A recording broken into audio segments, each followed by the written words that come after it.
Hello everybody! This week I am back with another Pokemon run in Emerald.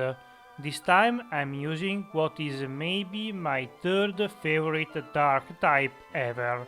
Absol is quite good, has a lot of attack and decent overall stats. The only unfortunate thing is that the dark type is special in this generation, so it can't really use stab moves. Don't worry though, there are plenty of other moves that it can use to great success.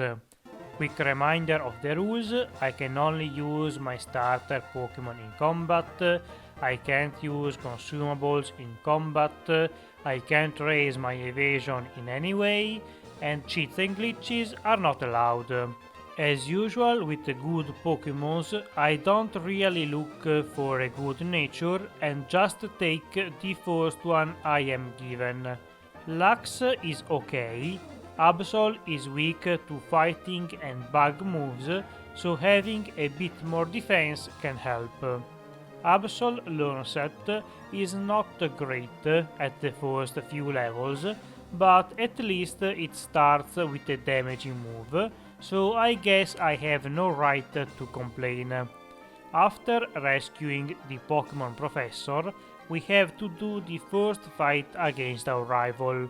Unfortunately for her, my BST is a lot higher than her chicken, so this match is very much one-sided. For the fight against the Grunt, I leveled a couple more times and learned Taunt. It's an okay move, but I can't really imagine when it would be a good idea to use it in a single Pokemon challenge. Next is Roxanne. For her I wanted to level up a bit and get Bite at 21. As I mentioned previously, Dark is special in this game, so we can do a lot of damage to her rocks. It's also probably going to be the only time in the run where I use a stab move, so it would be a shame to not use it. Once we have obtained the first badge and fixed some things around town, we can take on the second fight against May. Much like the first time, this is more of a slaughter than a fight, so she did not stand a ghost of a chance. I then decided to do Brawly immediately, which is a questionable choice. It's very risky, since I am sure they can do a lot of damage even without boosting, but I'm confident in our guy. The fight went very well until we reached his ace. Makuhita is scary because he can almost two-shot me, but thankfully I can finish him before dying. Next up we have to defeat the usual two grunts in Slateport. I only have contact moves, so I will have to take some damage from Rough Skin, but they can't do much else besides that, so overall it was a very easy fight. In the meantime, I also learned Swords Dance, but I did not use it because it would be overkill. After listening to Archie rant for a little bit, we can do the next serious fight against May. This time she is a lot stronger because her starter evolved, but unfortunately for her, I can set up a Swords Dance against her lead without getting confused. With just one of those, I can sweep her whole team, so she turned out to be quite easy after all. Next is Watson. I could have leveled a bit until Absol learned Slash, but I wanted to have a bit of a challenge, so I did not do that. Instead, I used a few Swords Dance against Electrike. Once I reached +6 attack, I took down the wolf, but got paralyzed by static, because of course. Even with the boost, one scratch is not enough for Magneton, so I got paralyzed again. Fortunately, I don't get fully paralyzed, so I'm able to defeat his ace too and earn the third badge. I then had to do the usual stuff and eventually reach the top of the volcano where we find Maxi. He is going to be annoying throughout the game because my Tiena has Intimidate, but at least for now he does not have Swagger, so I can just set up in his face and then sweep his team. Once we are done with this fiery threat, we went out of the frying pan and into the fire. I'm sorry, but that saying is a lot better in Italian. Dalla padella alla brace. Sounds a lot better. Anyway, against Flannery, I employed the same strategy as before, just set up against her lead and then sweep. Slash has a better chance to crit, so technically it is slightly better. Not that it matters, all of her Pokémons die in one hit. Next, we have to go to our dad, and this one was a bit weird.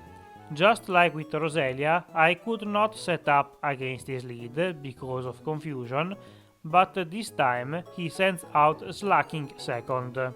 I decided to use Swords Dance because I don't think I can heal him and counter would destroy me. He then uses Yawn, which is a great move by him, but his AI is not intelligent, so he never attacks me, so when I wake up I sweep his team. Well, that's another gym down, and now we can use Surf to explore more of the region. Once we rescue the guys in the Weather Institute from more Team Aqua grants, we can take on the last forced fight with our rival. I don't have a whole lot to say about this one. Just used Swords Dance against Pelipper since it likes to protect, and then it's another sweep with a Slash. Lombre as usual likes to waste time with Fake Out, but then goes down too. We then have to do Winona's gym, and this time I learned from my past mistakes, so I took out her Swablu immediately. Surprise, it's Ice Beam! I too was very surprised to find out that Absol learns Ice Beam. I think his backstory mentions that it lives in the mountains, so I guess it kinda makes sense that he can learn ice moves. Since I boosted, Slash is now more powerful and allows me to finish off her team with no issues. I then took on the last optional fight with May, and once again there is not a whole lot to say. Just like the last one, I can set up a bit at the start and then sweep the rest of her team with a Slash. At this point, I'm not sure if a citrus berry or a silk scarf is a better health item. I think I will use the berries to be a bit more safe, since there is a non-zero chance that I will be able to beat the game with no resets. Next, as usual, we have to fight Maxi. The only thing that I'm worried about here is how much damage I'm going to take when I'll hit myself in confusion. Instead of Swagger, my Tiena uses Scary Face, which is good for me, but then Crobat outspeeds me and confuses. And when I inevitably punch my face, I lose about half of my HP. At least Camerupt is still slow, so I can defeat him without taking any more damage.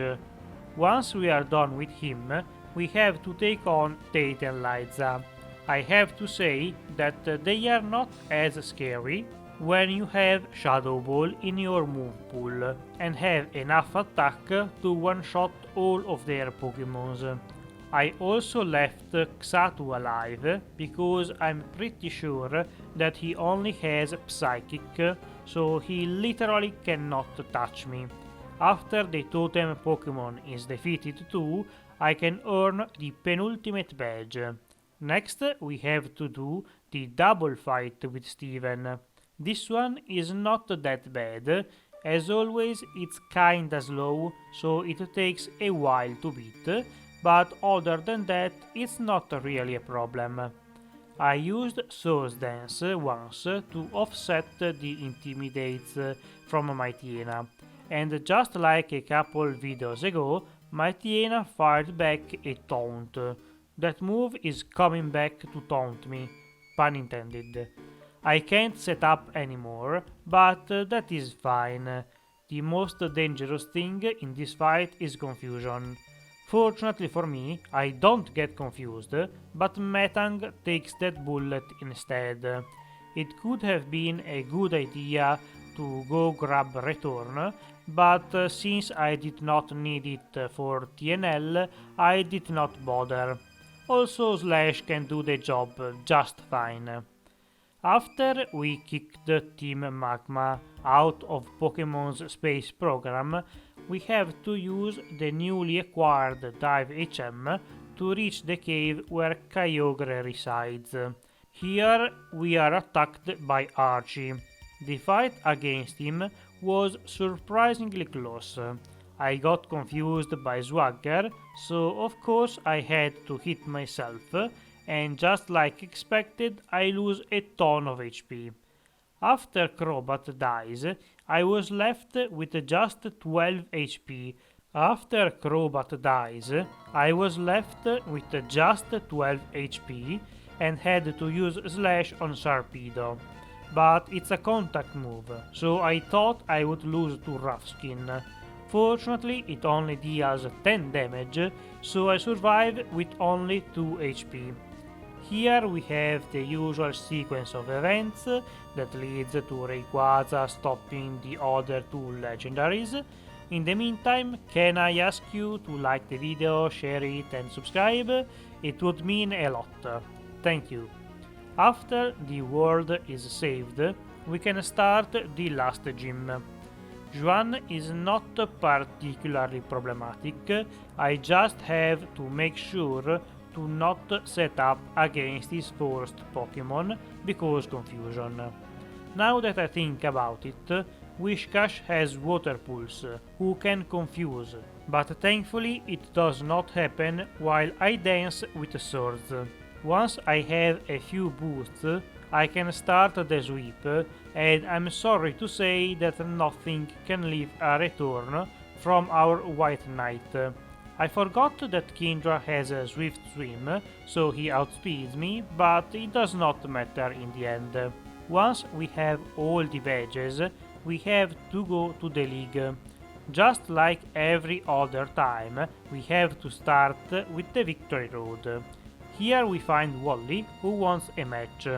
His team is not bad, but I can set up in front of Altaria, who tries to paralyze me with a Dragon Breath. I did not see that one coming, but thankfully I did not get hit by the status, so once I increased my attack, I can go on the offensive and defeat all of his Pokémons.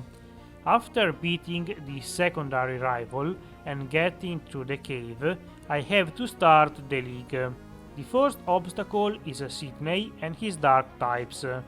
He is always annoying because Maitiena can mess you up in multiple ways.